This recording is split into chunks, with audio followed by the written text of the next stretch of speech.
Okay, get ready, because today we're diving deep into one of, the most notorious figures in criminal history, Jeffrey Dahmer. Yeah. So you've sent over some excerpts from 2 academic essays, Yeah. and we're going to use those to really dissect this case. yeah, really dissect this whole It's a fascinating one, but yeah. yeah, it's heavy. It's just super heavy. We're not just going to look at the shocking headlines, right? Yeah. We're going to try to understand the man behind the monster. Here. And maybe see what lessons we can glean from this dark chapter. I like that a lot, yeah. We want to go beyond the surface, understand what factors might have shaped Dahmer's path. Absolutely. And just a warning, we're going to be dealing with some pretty disturbing material. Oh, yeah, for sure. But we're going to approach it with, a lens of understanding. Yeah, understanding, not just sensationalism. Sensationalism. Yeah. Key is we want to learn not to just rehash the horrors. Exactly. Right. So let's start with his early life. Okay. It's almost unsettling how, seemingly normal. Yeah, like normal it was. I mean, we see descriptions of typical childhood activities, loving parents. Right. He even kept a scrapbook documenting his early years. That's interesting. It's such a, juxtaposition. Yeah.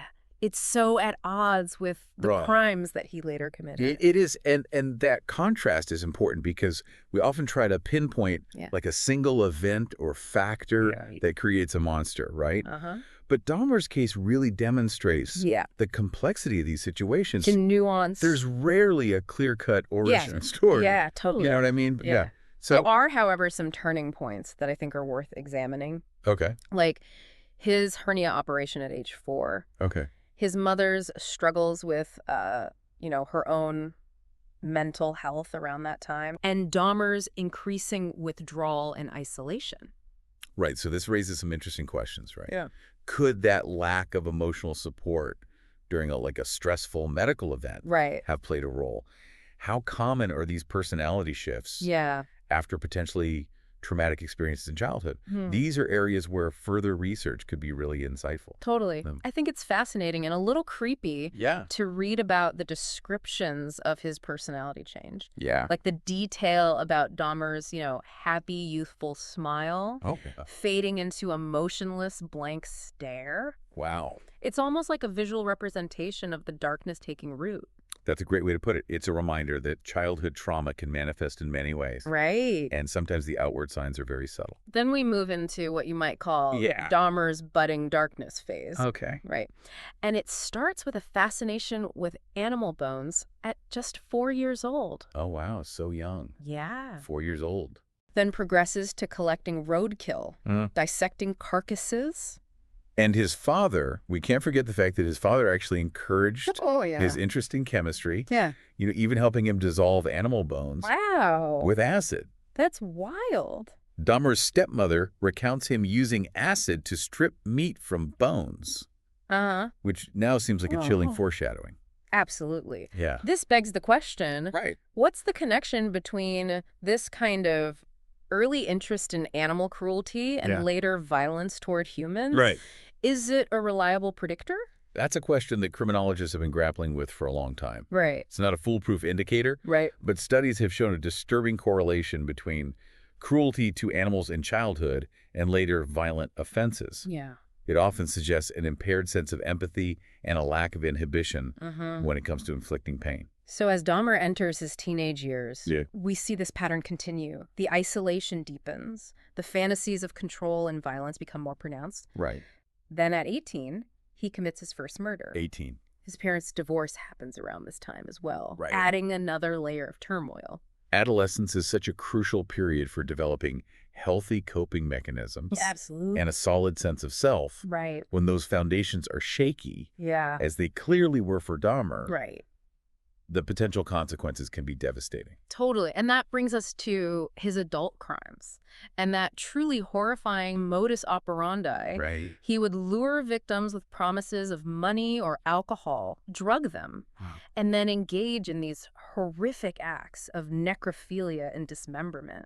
What strikes me is the methodical nature of his crimes. Right. This wasn't random impulsive violence. Right. There was a deliberate ritual to his actions. From the drugging to those crude attempts at creating zombie-like victims. Right. through lobotomies. Yeah. Speaks to a deep need for control. Right. A desire to completely dominate and possess his victims. And the trophies, the skulls, genitalia, and other body parts he kept as, like, mementos. What does that reveal about his psychological state? It's a question worth exploring in detail. For sure. Are these trophies a way for him to exert control even after death? Wow. A twisted attempt at connection. Right. Perhaps they served as macabre reminders of his power and the perverse satisfaction he derived from his crimes. We also need to talk about the necrophilia, which is a difficult subject. A very difficult subject, but essential to understanding, the full scope. Yeah, the full scope of his pathology. You're absolutely right. Right. Necrophilia, essentially a sexual attraction to corpses, often goes hand in hand with the desire for absolute control. The victim is utterly powerless, unable to resist or react, which can be a disturbing source of gratification for individuals with this paraphilia, which is a term for any sexual arousal to atypical objects or situations or individuals. Yeah, it's hard to even fathom that kind of mindset. Right. And then there's the Conarac synthesumphone case, which brings all of these factors into such sharp focus. Dahmer was almost caught when his neighbors found 14-year-old Conarac naked, injured. Yeah, fleeing his apartment. Clearly in distress. Exactly. And incredibly, the police believed Dahmer's lies. Oh, wow. Dismissed the witnesses' concerns and actually returned the boy to him. That's incredible. Dahmer murdered Conarac shortly after. This incident is not only tragic, but deeply disturbing because it lays bare the systemic failures that allowed Dahmer to continue his crimes for so long. For so long. It raises critical questions about the role of prejudice and implicit bias in the police response. Yeah, what makes this case so difficult to grapple with is that it forces us to confront uncomfortable truths about societal biases, police procedures, and the potential for those systems to fail the most vulnerable among us. You've hit on a crucial point. Yeah. This case goes far beyond Dahmer himself. Right. It compels us to examine the broader societal context, Yeah. the interplay of factors that allowed such atrocities to occur. And that leads us to Dahmer's trial and the legal battle that ensued. But before we get into that, I think it's worth taking a moment to let all of this sink in. Sure, it's a lot. Yeah, this deep dive is... That's heavy. Heavy, yeah. Yeah. But it's vital that we understand we have to understand that. the complexities of this case. I'm ready when you are. It's a lot to unpack. Yeah. But I think the insights we can gain are worth the discomfort. Totally. I agree. So the legal proceedings. Yeah, let's get into that followed Dahmer's arrest. Now, the evidence against him was overwhelming, but the trial wasn't exactly open and shut, was it? It wasn't. Dahmer's defense team opted for a plea of not guilty by reason of insanity. Oh, wow. Arguing that his crimes were driven by uncontrollable urges stemming from mental illness. The insanity plea is always a fascinating legal concept, isn't it? Oh, it is. It really forces us to grapple with these questions of free will and accountability. Right. It compels us to consider whether a person, even when committing horrific acts, can be held fully responsible. Right. If their mental state impairs their judgment and control. So how did that play out in Dahmer's case? What arguments were presented? The defense brought in several psychiatrists who testified that Dahmer suffered from necrophilia, which, as we discussed, is a paraphilia. Right. They argued that this, along with other mental disorders, rendered him unable to control his impulses. Okay. They painted a picture of a man consumed by compulsions he couldn't resist. So they were basically saying that his actions, as horrific as they were a product of his mental illness. Exactly. And not a conscious choice. But of course, the prosecution had a counter-argument. I imagine they weren't buying the lack of control defense. Not at all. Yeah. They argued that Dahmer was fully aware of his actions, that he meticulously planned and carried out his crimes. Okay. They pointed to his ability to maintain a facade of normalcy, lure victims, and dispose of evidence. All of these pointed to a calculated and deliberate killer. Wow. Not someone in the grips of uncontrollable urges. So it became this battle of expert opinions. Yeah, you really did. With both sides presenting, compelling argument. It was a clash that went to the very heart of how we define sanity and criminal responsibility. Right. Ultimately, the jury sided with the prosecution. Wow. So even with all the evidence of his psychological disturbances, they still found him legally sane. They found him guilty but sane. Okay. Which meant they believed he understood the nature and wrongfulness of his actions, even if driven by compulsions. Wow. He was sentenced to 15 consecutive life terms. 15 life terms? Yeah. A sentence that, reflects the gravity of his crimes. For sure. And yet his life ended in prison. Right. Murdered by another inmate who claimed he was acting on God's orders. A tragic and ironic end to an already horrific chapter. Yeah. But even in death. Right. Dahmer's case continues to spark debate. Right. And raise uncomfortable questions. Sure. Questions about the limits of our legal system, the effectiveness of our mental health resources, and the complex interplay of factors that contribute to such extreme violence. It's almost as if this case throws a harsh light on the cracks in our social fabric. Totally. We see the potential for systems to fail, for biases to influence outcomes, and for individuals to slip through the cracks when they desperately need help. That's a powerful observation, and that brings us to what I find most compelling about this case, the broader societal implications. Let's talk about that. What stands out to you in that regard? Well, the Controversies synthesis phone incident is a prime example. It highlights the tragic consequences of prejudice and systemic failures. Totally. It forces us to ask how Dahmer was able to operate for so long, preying on vulnerable individuals who were often overlooked or dismissed.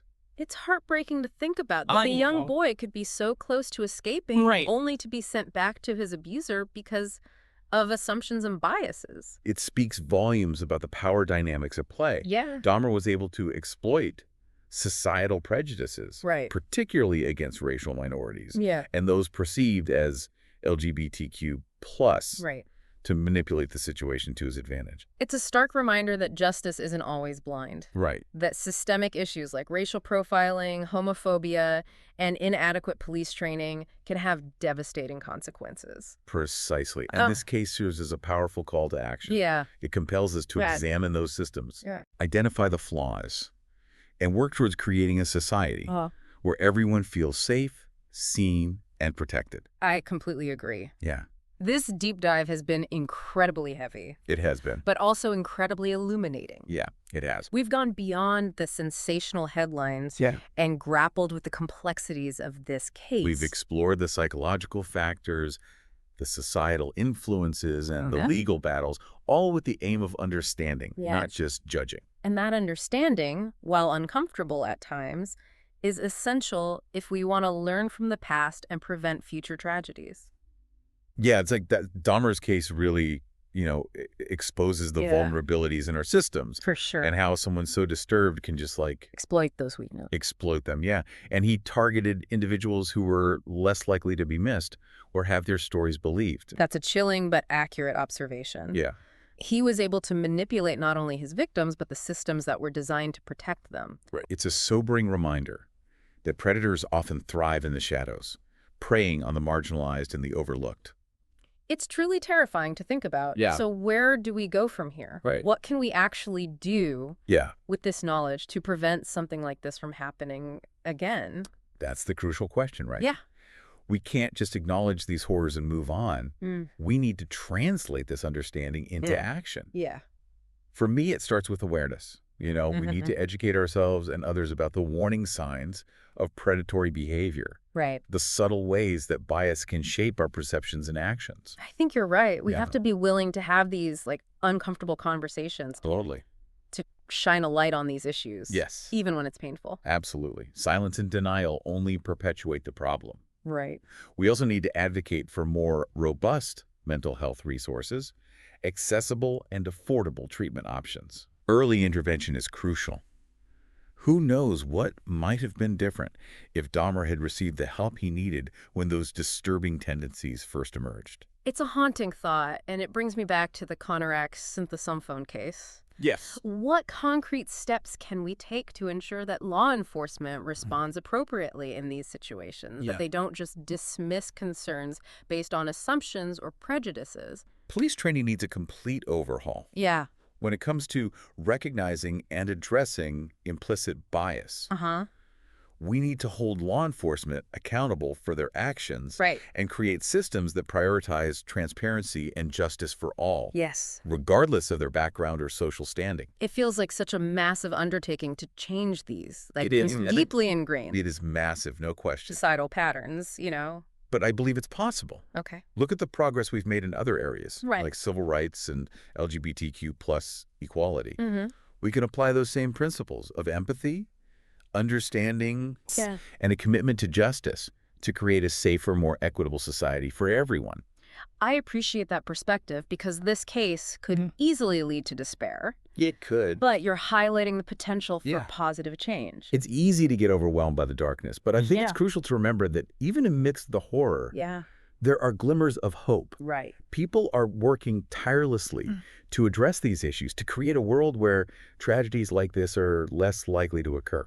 And maybe, just maybe, by having these difficult conversations, by learning from the mistakes of the past, we can make a difference. We can. The Dahmer case is a chilling reminder that monsters can hide in plain sight, but it also shows us that we have the power to shine a light on those dark corners. That's a powerful message to end on. Yeah. Dahmer's legacy is one of pain and loss, but it can also be a catalyst for change.